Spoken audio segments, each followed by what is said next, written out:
नमस्कार, जय हिंद दोस्तों। आप सभी का स्वागत है। उम्मीद करता हूं आप लोग अच्छे होंगे। तो दोस्तों, जैसा कि आप जानते हैं, बोर्ड की परीक्षाएं अब नज़दीक होती जा रही हैं। तो हम चाहते हैं कि अब थोड़ा थोड़ा इसमें क्या हो कि हम लोग जो पढ़े हैं उसको दोहरा लेते हैं। तो अब हम शुरू कर रहे हैं रस। ठीक है, तो आज हम सबसे पहले रस जानेंगे। तो रस कहते किसे हैं?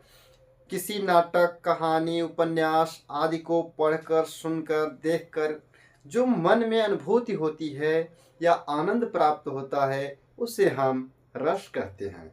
ठीक है, तो दोस्तों, उसी के आधार पर आचार्य भरत मुनि जो हैं, उन्होंने क्या कहा है?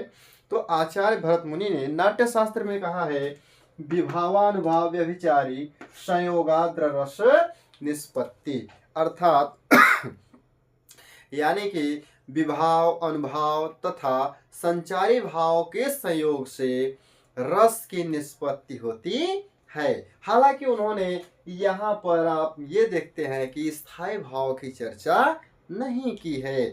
इसका मतलब ये नहीं कि स्थायी भाव नहीं होता है, जरूर होता है।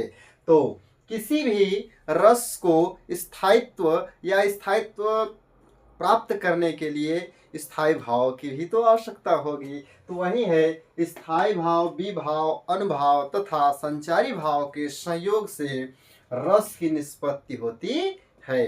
तो उदाहरण के लिए मान लेते हैं, जैसे हास्य रस है। हास्य रस का स्थायी भाव हास है। तो हम क्या कहेंगे?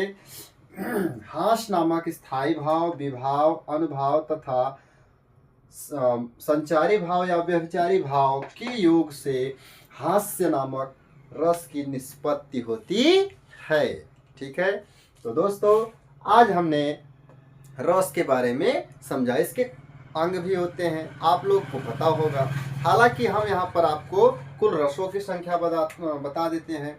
तो कुल रस 9 रस होते हैं मुख्यतः, आप लेकिन 10 मानते रहें। ठीक है, 10 रस, 10 को आप जानते रहे तो ज्यादा बेहतर है। कौन कौन, अब यहाँ पर हम लिख देते हैं। रसों की संख्या कितनी है? 10। ठीक है, अब उनका चलिए नाम लिख लेते हैं। सबसे पहले श्रृंगार लिख लेते हैं। ठीक है, श्रृंगार, हास्य, करुण, रौद्र,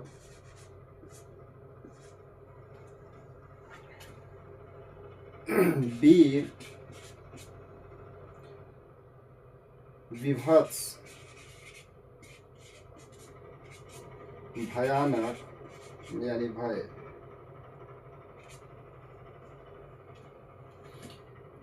अद्भुत और शांत तथा वात्सल्य। ठीक है, ये हो गया आपके 10 रस। 10 हो गए कि नहीं? गिनिए, 1 2 3 4 5 6 7 8 9 और 10। तो 10 रस हो गए। अब इनका स्थायी भाव जान लेते हैं। तो श्रृंगार का होता है रति। क्या होता है? रति। हास्य का होता है हास। क्या होता है? हास। करुण का क्या होता है? तो करुण का होता है शोक। क्या होता है? शोक। रौद्र का होता है क्रोध। क्या होता है? क्रोध। वीर का क्या होता है? उत्साह। क्या होता है? उत्साह। और वही विभत्स का होता है क्या? जुगुप्सा। क्या होता है? जुगुप्सा। और भय का मान लेते हैं भयानक। ठीक है, और अद्भुत का क्या मान लेते हैं? अद्भुत रस का आप लोग कमेंट में बताओ। और शांत का होता है निर्वेद। निर्वेद। और वात्सल्य का ही वात्सल्य ही होता है। ठीक है, तो अद्भुत का क्या होगा? अद्भुत रस का स्थायी भाव क्या होगा? आप लोग कमेंट बताओ, तब तक हम आगे बढ़ते हैं। तो दोस्तों, जैसा कि आप सबको पता है, विभाव, अनुभाव एवं व्यभिचारी भाव के संयोग से रस की निष्पत्ति होती है। तो स्थायी भाव, विभाव, अनुभाव तथा संचारी भाव के साथ साथ स्थायी भाव का भी होना जरूरी है। कुल रसों की संख्या 10। कौन कौन? श्रृंगार, हास, करुण, रौद्र, वीर, विभत्स, भय या भयानक, अद्भुत, शांत और वात्सल्य।